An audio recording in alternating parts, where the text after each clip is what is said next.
este mundo líquido? Primeiro, acontece como conhecimento, como aconteceu com tudo, que a fé está customizada. Significa que cada pessoa adapta a si. Agostinho diz com toda clareza que a pessoa que seleciona da Bíblia o que quer e rejeita o que não quer, acredita em si e não na Bíblia. E esta é a regra de hoje. Olha que Agostinho não conheceu o que acontece hoje. Essa é a regra de hoje. Você é católico? Sou.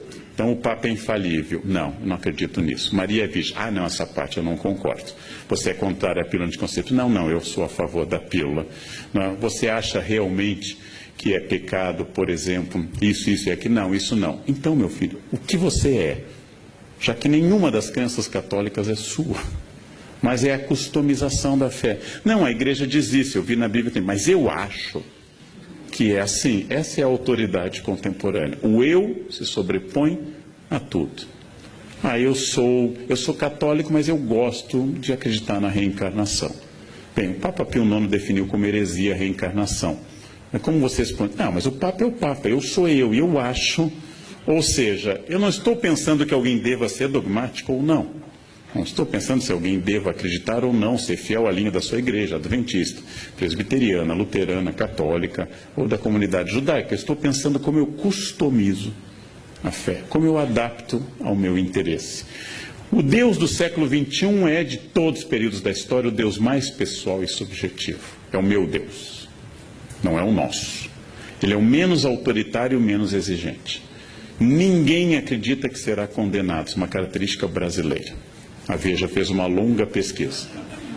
Ninguém acredita que vá para o inferno. Na Idade Média, as pessoas tinham quase certeza que seriam condenadas. Hoje, ninguém mais vai para o inferno. E a pesquisa da Veja incluiu presídios e políticos. Ninguém vai para o inferno. Quando eu era criança, na aula de catequese, o padre Alexandre, em São Leopoldo, falava da visão das crianças de Fátima que caíam no inferno como folhas de outono. E a gente se assustava, eu pelo menos me assustava. O inferno está fechando as portas por falta de candidatos. Todos se acham dignos do paraíso. Essa é uma característica contemporânea. A fé se customizou e Deus me entende. Deus me entende. Bandidos, gente, fazem o sinal da cruz antes de assaltar. Isto é uma característica específica nossa. Temos um certo panteísmo, ou seja, é um Deus diluído em todos os lugares, um animismo panteísta, e a subjetividade, é o meu Deus. Eu rezo do meu jeito, do jeito que eu gosto, nas ocasiões que eu acho importantes. Eu irritei uma vez uma colega de avião, que eu pego muito, porque pela primeira vez na vida, 2 anos já, foi agosto, o avião arremeteu em Congonhas. Eu nunca tinha passado por isso. Ele tenta pousar, não consegue. E vai de novo. E você testa a força do esfíncter anal. Não, você testa a sua consciência intestinal num grau alto. E ele vai fazendo aquele esforço sobre aquela área que a TAM tentou fazer o mesmo e não conseguiu. Você sobrevoa aquela área. Então, é aquele momento, eu, fiel a uma certa ideia ainda de ser gaúcho, fingi tranquilidade. Lendo o meu livro. A senhora do meu lado fazia sinais da cruz ferozes, né? De tudo que é tipo ortodoxo, com 3 dedos, meio satanistas de baixo para cima, fazia todos os sinais da cruz possíveis. E aí o avião estabiliza, você solta, verifica se está tudo bem, e ela me perguntou, o senhor não reza? Eu disse, olha, a senhora já rezou. A área mínima de proteção me inclui, né? Eu estou do lado dela. Deus não vai matá-lo, não? A ideia, ela me olhou com olhares terríveis. Eu gosto de dizer essas coisas, né? Num avião, ano passado, uma senhora deu aquela tremida e disse, minha Nossa Senhora Aparecida. Eu disse, olha, padroeiro da aviação é Nossa Senhora de Loreto. Não reze para a entidade errada, né? Você vai pedir Nossa Senhora Aparecida, não é o departamento dela, ela rejeita, o avião cai. Nossa Senhora de Loreto. Guardem a palavra. Nossa Senhora de Loreto. Bem, o panteísmo e a subjetividade vêm junto com infantilização. Esse tipo de mensagem de um Deus infantilizado, entre o cafona e a infância, entre o kitsch e a teologia, é hoje dominante. A ideia de Deus é um Deus infantilizado, não é à toa que a expressão Papai do Céu está em alta. Nada de Deus de sofrimento, nada do Deus da Sexta-feira Santa. A procissão do Senhor morto não é mais, a dor, a paixão segundo São Mateus, do luterano Bach, é vista pela beleza artística, não mais pelo conteúdo. É o Deus infantilizado, é o Deus meio cafona que vem sempre ao meu encontro de braços abertos. O Cristo juiz, o Cristo de Mateus 25, o Cristo condenador, o Cristo do fim do mundo está em crise. O Cristo salvador, a soteriologia, a salvação divina está em ascensão. As imagens dizem sempre: este carro pertence a Jesus, creio em Deus, até o Porta dos Fundos tem um vídeo ótimo que Jesus vem reclamar o carro, já que você disse que esse carro é de Jesus, Jesus vem levá-lo embora. A adaptação da mensagem religiosa à mensagem de propaganda é outra característica notável deste mundo. A ideia de que eu devo manifestar publicamente, muito mais importante que eu manifeste na camiseta, no carro e no adesivo, do que eu viva qualquer preceito evangélico.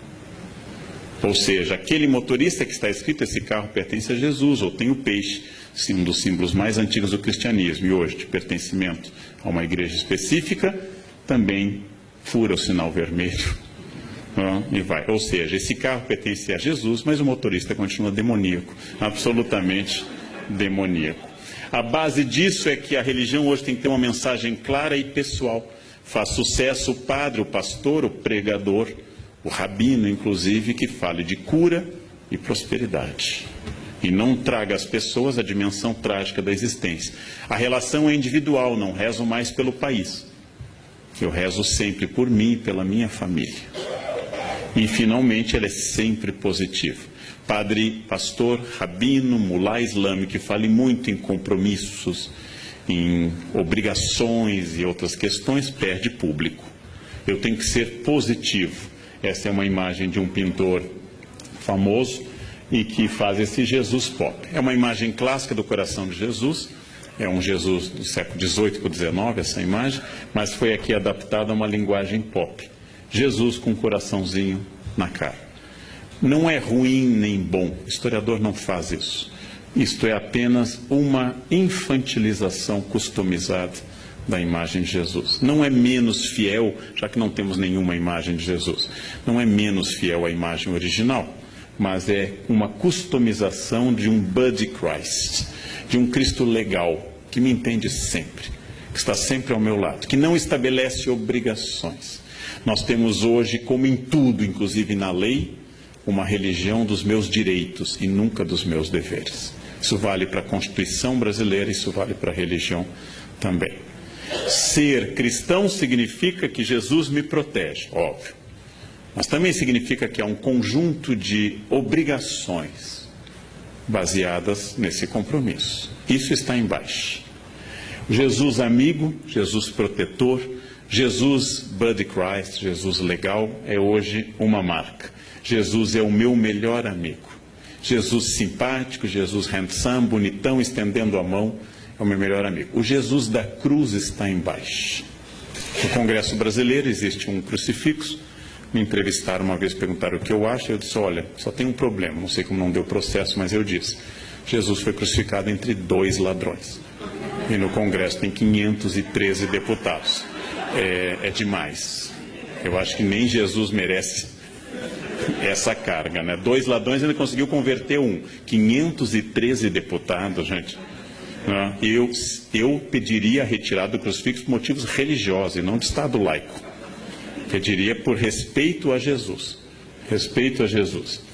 Outro traço da crença atual é que ela tem que ser o mais catártica, ou seja, a palavra catarse, palavra aristotélica, o mais cheio de energia, missa animada, seja ela carismática, seja ela um culto neopentecostal. Mesmo naquele protestantismo que é o limite entre o protestante histórico e o pentecostal, que é o batista, há um bom culto, é aquele culto animado. Erguei as mãos, dai glória a Deus, canta, anima. Eu, como estudo religiões, eu frequentei a missa do Padre Marcelo. Eu recomendo aos senhores, porque é um caso muito interessante, mas tem que ir logo, porque não dá para ir na terceira idade, você não tem energia, você não chega ao credo, porque senta, levanta, grita, rodopia, não dá. É uma missa para jovens com boa capacidade aeróbica, boa capacidade, porque ele é animado. O cara animado é aquele. Então, a ideia de um rito catártico, que as pessoas vão na marcha com Jesus, que vão numa missa carismática ou vão num culto neopentecostal, é outra característica dessa crença. Ao lado de um fenômeno urbano típico da década de 70 em diante, que é o New Age. Teorias orientais, Yin, Yang, da teosofia, do taoísmo, que atinge a teosofia, ecologismo, Deus está nas árvores, nas cachoeiras, animismo, Deus está diluído na natureza, e assim por diante. Essas religiões da nova era entendem o sagrado como geral, que você deve sentir a grande metáfora que é a energia, palavra que me irrita em particular. Quando as pessoas, você sente nesse hotel essa energia? Claro que sinto, 5 estrelas, a cama é ótima, eu sinto uma energia fabulosa, né? Quando tem aquela toalhinha de esfoliação suave, que você passa no rosto e é uma lixa, eu sinto uma energia ruim. As pessoas fazem isso, meditam sem meditar, tiram poses porque é New Age. A influência da astrologia, do I Ching, da angelologia clássica, ou seja, da parte da teologia que estuda os anjos, do tarô, de símbolos de boa proteção, de incorporação de elementos de outras religiões, por exemplo. É o caso do Brasil, onde passamos nos últimos 30 anos a utilizar branco no Ano Novo, influência de cultos afro-brasileiros, e agora lingerie vermelha, se você quer amor, lingerie amarela, se você quer dinheiro. Imaginem alguém de cueca vermelha, o que atrai a isso? Um Exu, né? O que atrai uma pessoa de cueca vermelha?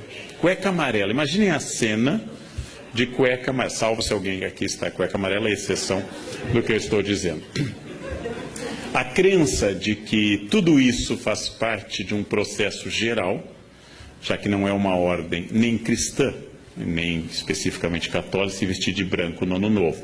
É um conceito do sagrado, um conceito geral do sagrado que incorpora elementos de Kabbalah, incorpora elementos da tradição judaica da interpretação dos números, elementos de angelologia e assim por diante. Este conceito de sagrado tem uma metáfora que une tudo, a energia. Energia é uma metáfora que agora vem acompanhada de uma outra tipicamente contemporânea, que me irrita um pouco, que é física quântica. Quando as pessoas não têm a menor ideia de um fenômeno, elas dizem que é física quântica. Elas também não têm a menor ideia do que seja física quântica. Aliás, elas não têm do que é física newtoniana, que é mais fácil, quanto mais a quântica. Eu também não sei o que é física quântica. Fiz um curso na Casa do Saber de 4 aulas, mas continuo não sabendo. Porém, eu não uso essa metáfora. Quando não tem explicação, é física quântica. Bem, outra questão, a sincronicidade. Tudo ocorre em benefício, em meu benefício, que é um dos pensamentos mais antigos e tradicionais do mundo. Perdi o avião, foi melhor. Foi melhor assim. Tentei viajar, não consegui. Deus tem Parkinson, escreve certo por linhas tortas. Eu vou entender no final. No fundo, é um barateamento de uma das mensagens mais bonitas da Bíblia, que é o livro de Jó. Por que sofrem os bons? Deus diz isso a Jó, né? Você pescou o Leviatã, você sabe o que eu quero, né? Quando Deus recrimina Jó. Só que essa teologia de Jó, que é os capítulos 1, 2 e o final são os mais antigos do Antigo Testamento, essa teologia de Jó vira uma espécie de universo que conspira a meu favor. Minha empregada me diz que leite com manga dá certo, dá morte. Então eu quis demonstrar a ela que isso é uma lenda e comi manga com leite. Não morri. Ela disse, não, mas o senhor é neto de alemão, não funciona. Então já tem uma variante. Só mata brasileiro luso, clássico, né? Aí ela me disse, não fala, professor, que acontece. Eu disse, esse teto vai cair, viu? Não caiu, então não acontece. Não. E ela, não, mas não é assim, tem que dizer com convicção. Não tem jeito. Não tem jeito, é quântico isso.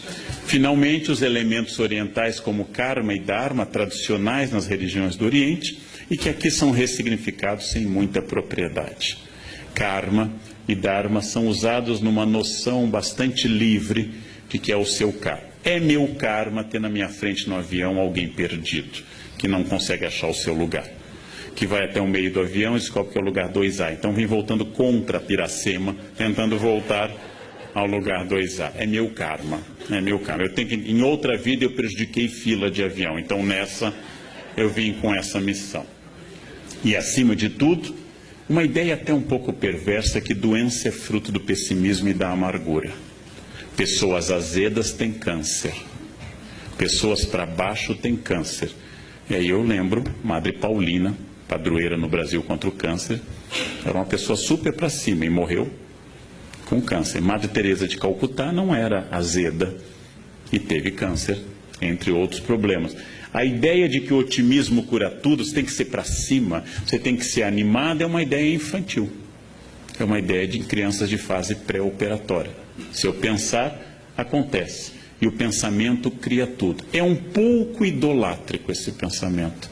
É o clássico pecado de substituir o Criador pela criatura. Ou seja, a ideia que as partes práticas das religiões, como o islamismo, que eu estou dando um curso neste momento na Unicamp, diz com grande clareza, especialmente o islamismo sufi, confie em Allah e amarre seus camelos com firmeza. Essa é a parte prática. Inácio de Loyola dizia, reze como se os homens não existissem e trabalhe como se Deus não existisse. Essa é uma forma um pouco moderna e prática, mas isso aqui é um pouco infantil. O que você está fazendo? Eu estou pensando muito positivo. É um pouco problemático isso. Há uma nova consciência que mistura conceitos indígenas, culto à natureza, chás, maconha, ayahuascas, ervas e assim por diante. Essas pessoas fundem num sincretismo contemporâneo essa crença. Eu vou dar um exemplo que eu visitei e não conhecia ela. Quando eu fui a primeira vez, ela já tinha falecido. Mas a tia Neiva é uma ex-caminhoneira que fundou perto de Brasília o Vale do Novo Amanhecer, onde as pessoas se vestem com roupas egípcias, incas, católicas. E ela já faleceu, e aqui está a tia Neiva com seus mentores, que são entidades indianas e indígenas, e também católicas. E aqui estão as pessoas que eu fotografei no Vale do Novo Amanhecer, vestidas com roupas ora ciganas, ora que elas atribuem que seja da época de Jesus e assim por diante. Essa comunidade é gigantesca. Então muita gente vai para lá e segue. Essa é uma customização fabulosa, que vem acompanhada nas cidades de um outro fenômeno, a teologia da prosperidade. Substituindo talvez a teologia da libertação, que pregava uma análise sociológica de base provavelmente de materialismo dialético, surge uma ideia de que Deus, ao abençoar, traz a prosperidade pessoal. São os cultos que eu frequento bastante para fazer anotações, em que se diz, por exemplo, se eu conheci Jesus e eu saí do Serasa. Eu estava longe de Jesus e eu estava com a conta no vermelho. Agora eu conheci Jesus, eu comprei um Corolla, já temos uma casa em Tramandaí e nós vamos em breve fazer uma viagem até Bariloche, a gente vai ver neve. Essa ideia de que Jesus acompanha a prosperidade econômica, contrária à tradição de que a pobreza nos aproxima de Deus e a riqueza nos afasta, essa teologia da prosperidade faz muito sucesso. Faz muito sucesso. Deus quer não apenas seu bem-estar espiritual, óbvio. Deus quer não apenas a sua saúde, mas Deus quer também a sua prosperidade material. E esta é uma novidade. Ela começa na década de 70 aproximadamente, com os textos do atual bispo Edir Macedo, e depois se espalha por vários cultos e atinge várias percepções cristãs em particular. Quando eu digo isso, em nenhum momento eu estou dizendo que isso é errado. Eu sou historiador. Bom, então eu estou pensando por que em determinado momento, ao invés de Deus estar ao lado dos pobres, Deus começa a valorizar a classe média em ascensão. Amando os pobres, mas mirando na classe média em ascensão. Todo discurso de fé contemporâneo inclui uma ideia clara, que é a ideia da exclusão da dor. A exclusão da dor. Eu acabei de fazer, faz um ano, um longo trabalho junto a um dos médiuns mais famosos do Brasil, que é João de Deus. E é uma das coisas mais fascinantes que eu fiz na minha vida. A cidade inteira se veste de branco. E vão lá com problemas e com doenças, e vem gente do exterior. E tem até um documentário, John of God. Não? E as pessoas fazem e ele diz, mantenha a quimioterapia, mas confie na minha mediunidade. Bom, é fascinante isso. É fascinante, é uma expressão fascinante de um homem, é um fazendeiro, é um homem que tem fazendas, mas é quase analfabeto, é um homem tosco, mas com carisma extraordinário, e as pessoas realmente acreditam, e elas sentem a energia do local. A fé atual é muito midiática. Me refiro aqui à extraordinária missa ocorrida em Copacabana, com a primeira viagem do Papa Francisco à América Latina. Houve uma surpresa geral. A missa deveria ter sido num outro lugar.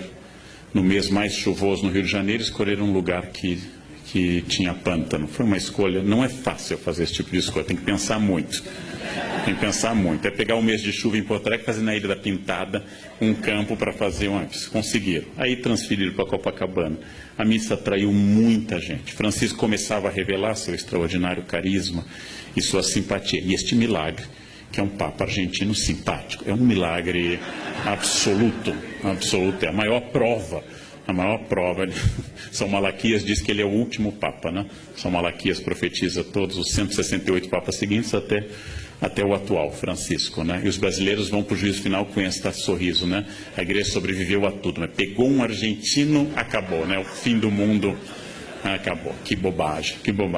Mas essa fé midiática, esta fé de grandes eventos, Marcha com Jesus em São Paulo, grande evento evangélico, o Círio de Nazaré, o maior evento católico do Brasil em número de participantes, a Missa do Envio, que encerra essas Jornadas Mundiais de Juventude, que devem tanto a João Paulo II, a Bento XVI e também agora a Francisco, eles são movimentos muito impactantes.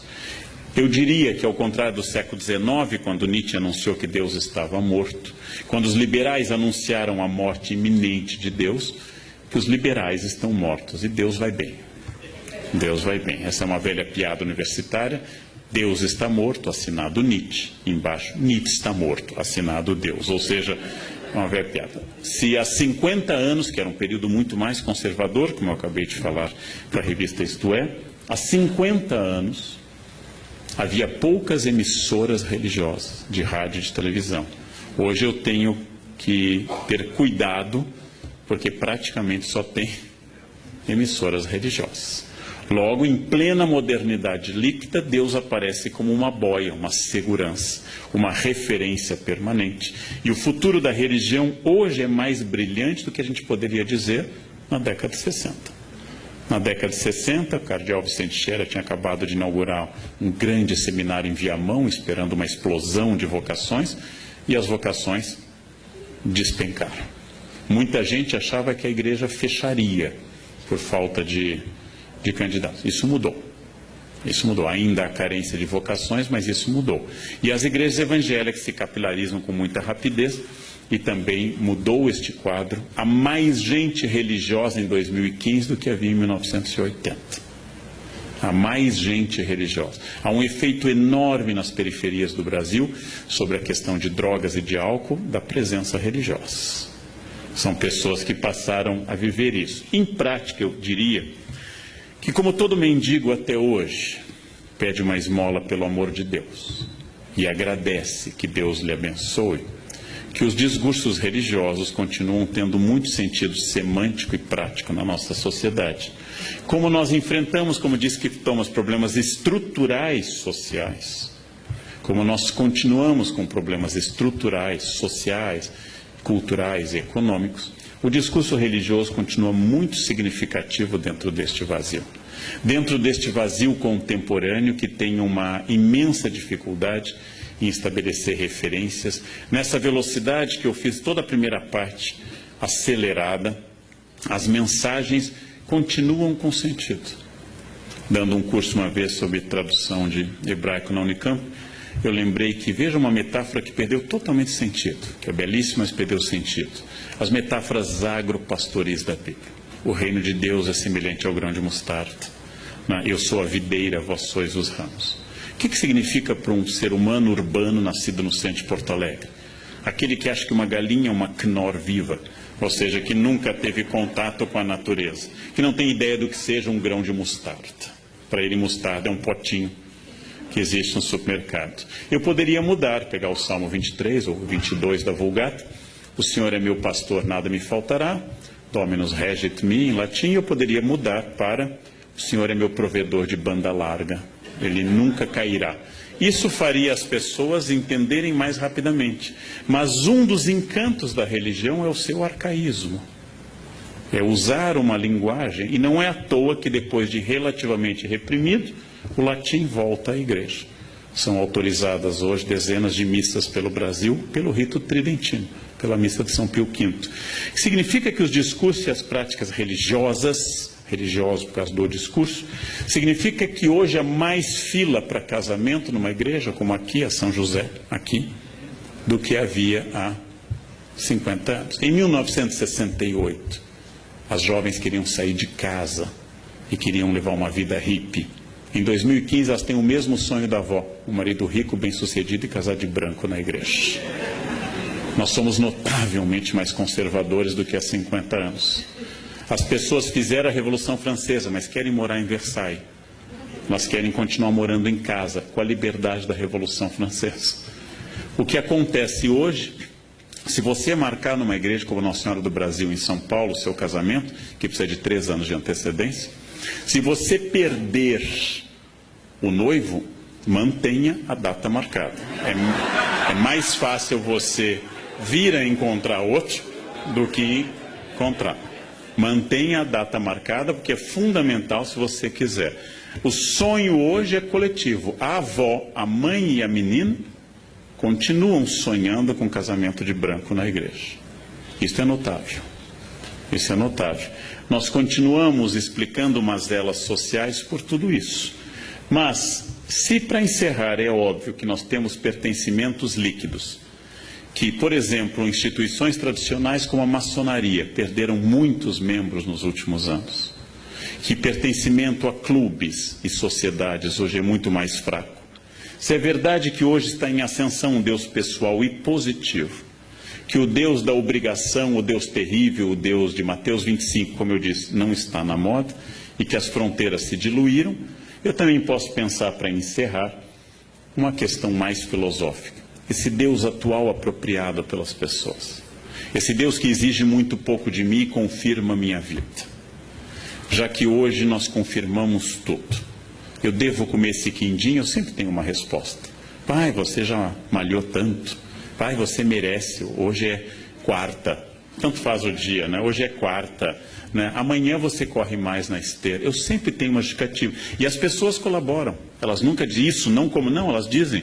Ah, como você merece. Né? Se você não comer, vai fazer mais mal ainda se você não comer. Não?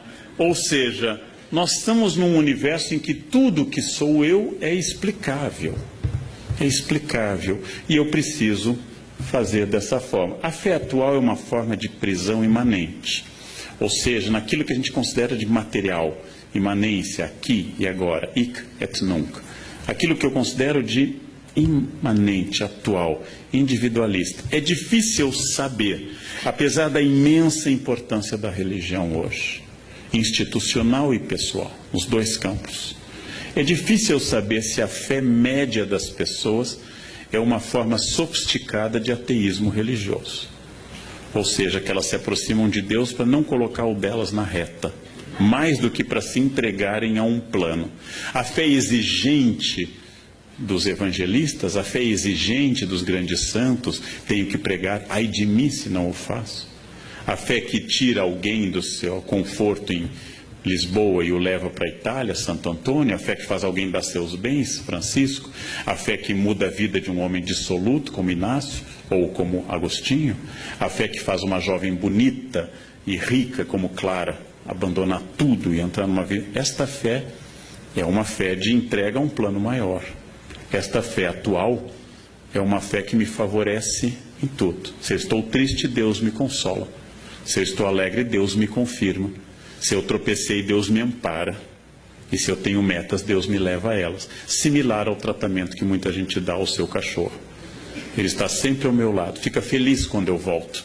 Claro, você dá a ração. Ele associa a sua chegada à comida. A felicidade dele é total.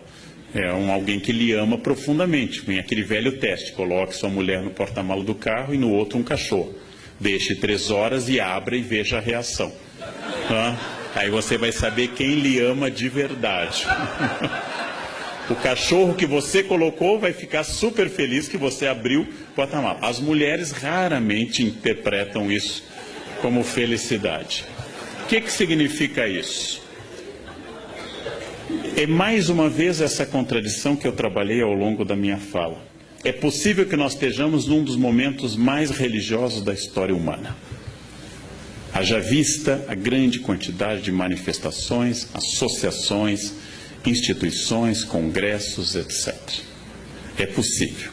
E é possível que uma parte desta nova religiosidade tenha a ver com a imersão de um homem líquido, que dá muito pouca importância a algo que não lhe favoreça. E eu diria, não sendo religioso, que o maior desafio dos religiosos hoje é cristianizar os cristãos. Esse é o grande desafio. O desafio do século XV era cristianizar indígenas, XVI, no XIX eram os asiáticos, os africanos, idólatras, liberais, ateus. Hoje o desafio é cristianizar os cristãos e parar de dizer Senhor, Senhor, e começar a entender o desafio que significa uma opção de entrega. Então, este é o grande desafio. O campo é bom, nós temos hoje um prestígio religioso maior do que nunca. A influência política das religiões em 2015 no Congresso é maior do que em 1950. Getúlio Vargas, ateu total, inaugurou o Cristo Redentor em 31. Abriu todos os congressos eucarísticos da era Vargas. Facilitou o Congresso Eucarístico de Porto Alegre, que já não era mais no governo dele, ele já estava deposto. Ou seja, porque ele sabia, como Napoleão, que perguntado pelo Papa Pio VII, você pode governar sem Deus? Napoleão diz, sem Deus eu posso, sem os bispos não. Então, esse é o aspecto prático de um homem prático, como Napoleão ou como Getúlio, ateus como Potts. Agora, esta é a questão e o grande desafio contemporâneo. Esta é a grande questão. Quer dizer, como enfrentar um ambiente que formalmente é religioso e na prática é completamente egoísta, voltado para si e totalmente alheio a quaisquer desafios religiosos possíveis. Né? Como falar de Deus para quem tem Deus no carro, na casa, na camiseta, mas só não tem no coração e na atitude. Esse é um desafio de tempo. É o mesmo desafio de sempre. Como falar da lei para doutores da lei, para escribas e para fariseus, aqueles que pagam o dízimo sob o cominho e não entenderam o básico. Esse é o desafio contemporâneo do mundo líquido. Era o que eu tinha a dizer na hora que me reservaram. Muito obrigado pela atenção dos senhores. Obrigado.